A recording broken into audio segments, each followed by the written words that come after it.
418기 이민수입니다. 목차는 이렇게 구성되어 있고요. 지킬 박사 하이드라는 책은 로버트 루이스 스티븐슨이 1886년에 런던에서 쓴 책으로, 제가 읽은 책은 아르파 출판사의 책인데, 이 책은 2016년에 발행되었으며 이현주가 원인입니다. 지킬 박사 하이드는 소설에서 인간의 선과 악의 내면적 모습을 다루며 서양 문화에서 중심적인 개념으로 자리 잡았고, 19세기 사회의 양면성을 꿰뚫듯한 묘사를 하고 있습니다. 현대에서 와서도 인간의 조명한 작품으로 인정받고 있으며, 소설의 주요에는 수많은 영국과 영화 작품으로 복습되었습니다. 로버트 루이스 스티븐슨은 1850년 스코틀랜드 에든버러에서 태어났지만 어릴 때부터 태평을 알았고 독서를 좋아했습니다. 1867년에는 에든버러 대학교에 토목 전공으로 입학했으나 법학과로 도중에 그만두게 되고 법학을 공부하게 됩니다. 그러나 그는 변호사보다 이야기를 쓰는 것에 더 흥미를 느끼게 됩니다. 1873년에는 시드니 콜빈 교수를 만나고 그의 소개로 유명 잡지에 연기 수필을 발표하게 됩니다.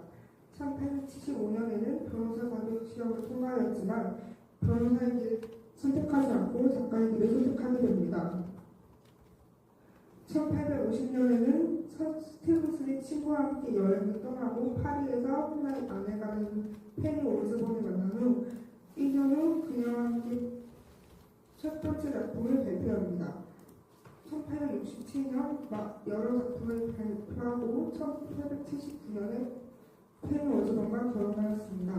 1883년에 쓴 보물섬이 베스트셀러가 되면서 유명세를 얻게 되었고, 그 후 마크하의 수채 도물꾼 지킬 박사와 하이드 등을 출간하였습니다. 1894년 11월 그는 뇌출혈로서를 사망하게 됩니다. 지킬 박사와 하이드의 시대적 배경은 빅토리아 시대인데요. 지킬 박사와 하이드는 영국 사회 빅토리아 시대에서 이중성과 도덕적 모순을 반영한 문학 작품입니다.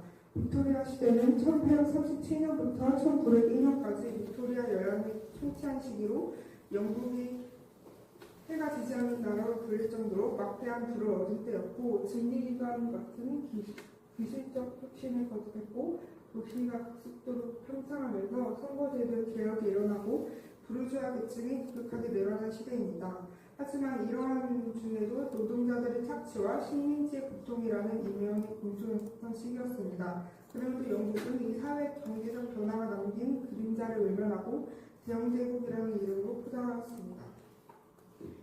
빅토리아 시대의 사회적 변화 모습은 크게 세 가지로 볼 수 있는데요. 먼저 자본주의와 상업화가 촉진되면서 도시로 모여든 대규모 인구가 자본가 계층을 형성했고, 인구의 도시 집중과 부의 편중 때문에 계층, 계급 간 갈등과 대립이 심했습니다. 종속주의와 종교적 경건함을 지배하던 시대로 상류층은 사회적 구분과 경건한 생활을 하려고 노력했으며 많은 감시가 이루어졌음에도 불구하고 현실과 동떨어진 위상과 호의호식을 여겨지기도 했으며, 상류층은 사회에 만연한 여러 문제들을 외면하기도 하였습니다. 영국은 제국주의 팽창 정책을 펼치며 대영제국을 건설하면서 식민지 민중들을 착취하였고, 이러한 식민지의 현실을 영국인들은 외면하는 이중성을 보이도록 보였습니다. 이 빅토리아 시대에는 낭만주의 문학에서 사실주의 문학으로 넘어가는 시대로 당시의 모순과 사회적 문제를 풍자하는 작품들이 다수 등장하였고, 소설이라는 장르가 부상했으며, 당시의 헬레지당 관습이나 사람들이 가졌던 특징과 관심사가 소설을 통해 재해석되는 경우가 생겨났습니다. 교통발전과 출판업에 대중화는 이야기가 대중에게 쉽게 전달되도록 만들었습니다. 주거를 소개했습니다. 먼저 문 이야기에서는 리처드 엠피드는 오래된 2층 집에 지나며 기이한 이야기를 어투슨에게 들려줍니다. 엠피드는 어느 날 한 남자가 소매를 밀치고 무심하게 지나가는 장면을 목격하고 그 남자를 붙잡아 사건을 소문내겠다고 협박하며 100파운드를 요구했습니다. 그 남자는 그를 방치된 집으로 데려가 수표를 건넸고, 수표의 서명에는 유명한 인물이었던 지킬의 이름이 써져 있었습니다. 오토스는 식사를 마친 뒤 서재로 가서 지킬 박사의 위원장을 꺼내보았고, 위원장에는 지킬이 사망하면 모든 재산이 하이드에게 돌아가며 3개월 이상 실종 경우 하이드가 그의 지위를 대신하도록 되어 있었습니다. 오토스는 위원장 내용이 마음에 들지 않아 친구 레니언 박사를 찾아갔지만, 레니언 박사도 지킬이 불행한 행동을 하며 관심사가 달라진 지 오래되었다고 하였습니다. 오토스는 하이드를 직접 만나고 싶어서 하이드가 드나드는 오래된 집의 문 앞을 자주 찾아가서 아침에 만나서 이야기를 나누게 되고, 오토스는 하이드가 지킬 박사의 집에 있는 실험실에서 지낸다는 것을 알게 되고 그냥 두어서는 안 되겠다고 결심하게 됩니다. 오토스는 지킬 박사와 저녁 식사 중에 위원장에 대해 이야기를 꺼내며 모든 것을 털어놓으라고 권유했지만, 지킬은 신경 쓰지 말라며 필요하면 언제든 하이드를 없앨 수 있다고 답했습니다. 이에 지킬은 만약 자신에게 무슨 일이 생기면 하이드를 너그럽게 대하고 그의 권리를 지켜달라고 오토슨에게 부탁했습니다. 1년쯤 뒤에 런던은 하이드가 노신사를 무차한 폭행한 사건으로 큰 충격을 받았습니다. 피해자가 가지고 있던 봉투에서 오토슨의 이름이 발견되어서 그는 경찰서로 가 신원을 확인하고 사건 경위를 듣고 하이드가 범인이어서 하이드를 수배하려 했으나 목격자들은 하이드에게 기형적인 이상을 받았다는 것 외에는 각기 다른 내용을 묘사해 수배가 쉽지 않았습니다. 오토스는 지킬 박사를 찾아가 살인사건에 대해 알고 있는지 물었고, 지킬은 하이드와 다시는 만나지 않을 것이라며 그가 해를 끼치지 않을 것이라고 확신했습니다. 지킬은 하이드가 쓴 편지를 오토슨에게 맡아달라고 부탁하며 위원장도 하이드가 적혀있다고 밝혔지만, 오토슨이 집을 나오면서 집사에게 편지를 전달한 사람들에 대해 물었을 때 권고서밖에 받지 않았다는 대답을 듣고 의문을 품어 필지 연구자의 게스트에게 편지 감색을 요청했고, 게스트는 지킬과 하이드의 피체가 유사하다는 결론을 내렸습니다. 하이드에게 형사형이 걸렸지만 그의 형사형은 여전히 물러냈고, 오토슨과 지킬은 특히 완전히 뒤처졌습니다. 그러나 얼마 지나지 않아 지킬은 다시 운전하면서 오토슨을 멀리했습니다.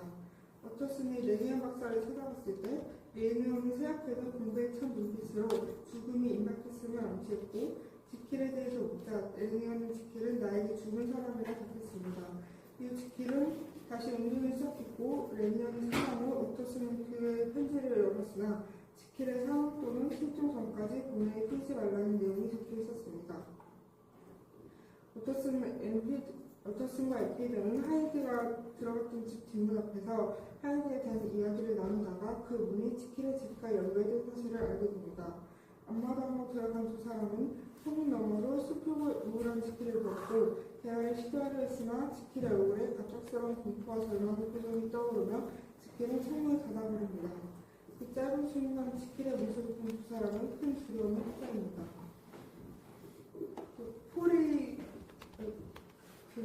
지킬 박사의 집사가 오토슨을 찾아와서 지킬 박사가 죽은 것 같다는 다른 사람의 목소리가 방 안에서 들린다며 함께 가달라고 했고, 그 방문을 연 뒤에 지킬이 죽었다고 확인하고, 레니언 박사는 지킬의 편지에 따라 레니언 박사의 편지를 뜯어보게 되는데, 레니언 박사의 편지에서는 지킬이 보낸 편지의 내용이 들어있었고, 지킬은 이 편지에서 레니언 박사에게 두 가지 부탁을 하는데, 첫 번째 부탁은 지킬의 집에서 분말, 약병, 공책이 든 서랍을 가져오는 것이었고, 두 번째 부탁은 지킬이 보낸 사람에게 전달하는 것이었습니다.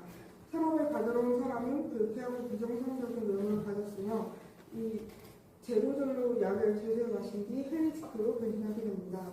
이 충격적인 변화를 목격한 레니언은 그가 하이드였다는 사실을 깨닫고 자신의 영혼이 병들었다고 느낍니다. 헬리지키의 진술에서는 헬리지키 자신은 도덕적이고 명예로운 인물을 존경받지만 속에는 혈압을 탐하는 어두운 면을 숨기고 있다고 밝히며, 지키는 인간은 성과 악이 분리된다며 서로 충돌되지 않고 자유로워질 수 있다고 생각하였다고 합니다. 지킬은 성과 악을 분리해줄 수 있는 약물을 개발하는 데 성공하고 약을 먹자마자 고통을 느끼지만 곧이어 기분 좋은 자유를 느낍니다.